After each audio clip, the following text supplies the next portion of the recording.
सरू फाइनली वेद को बचा तो लेती है और घर आकर के वो अनिका को एक्सपोज भी कर देती है। लेकिन यहाँ से जो प्रॉब्लम्स क्रिएट होते हैं ना, ये थोड़े मजेदार है, बट साथ में वेद भी कहीं ना कहीं अब अपने दिल की फीलिंग्स को सरू से बता ही देता है। तो यार बात करें एपिसोड की स्टार्टिंग की, एपिसोड की स्टार्टिंग यहाँ गुंडों की बच्ची होती है। अब यहाँ पे वेद बेहोश होता है, सरू बचाने की बहुत सारी कोशिश करती है, लेकिन इन द एंड एक बार ऐसा समय आता है कि अब लगता है जैसे सब कुछ ठीक नहीं हो पाएगा। गुंडे फिर से हमला करते हैं और फाइनली सरू और वे दोनों एक दूसरे के साथ मिल करके गुंडों से आमना सामना करते हैं और फाइनली दादाजी को बचा करके घर लाते हैं। तो यहाँ सरू सारी सच्चाई बता देती है कि किडनैपिंग करने वाली कोई और नहीं बल्कि अनिका ही थी।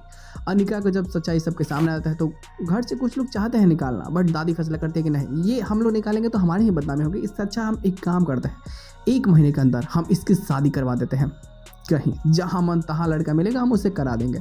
अब यहाँ अनिका को लगता है कि इसका तो खेल खत्म हो गया। अब नानी की तो चाल यहाँ फेल हो चुकी होती है, लेकिन अब शादी रुकना बहुत जरूरी हो जाता है उनके लिए। चंद्रकांत भी बहुत गुस्सा होता है और फाइनली यहाँ सरू को मान्यता प्राप्त हो बड़ी बेटी है। अब यहाँ ना जब सब ठीक ही होने वाला होता है तो एक चीज़ जो छूट रहा होता है कि भाई जो पेपर्स थे, यानी जो गैराज खरीदना था उसे तो खरीदना ही पड़ेगा ना। तो सर वो वेद को लेकर के जाती है और गैराज खरीदवा भी देती है, कैसे भी करके कि भाई तुम्हारे गैराज में इतने सारे इलीगल काम हो रहे हैं, अगर तुम आगे चलाते रहे तो तुम्हारे साथ में कुछ ना कुछ हो जाएगा, तो इससे अच्छा है कि तुम बेच दो। वेद भी आकर के अपनी माँ से बता देता है, लेकिन अब वो चाहता है ना कि यार वो अपने फीलिंग्स को बता सके, क्योंकि ज़्यादा अगर समय बीत गया और समझता ना कुछ भी हो सकता है, तो क्यों ही सोचना। तो वो बोल देता है अपनी माँ से कि मैं सरू को प्रपोज करने वाला हूँ, मैं उससे प्यार करने लगा हूँ, एंड देन कि आपको उसके पापा से बात करनी होगी शादी के लिए।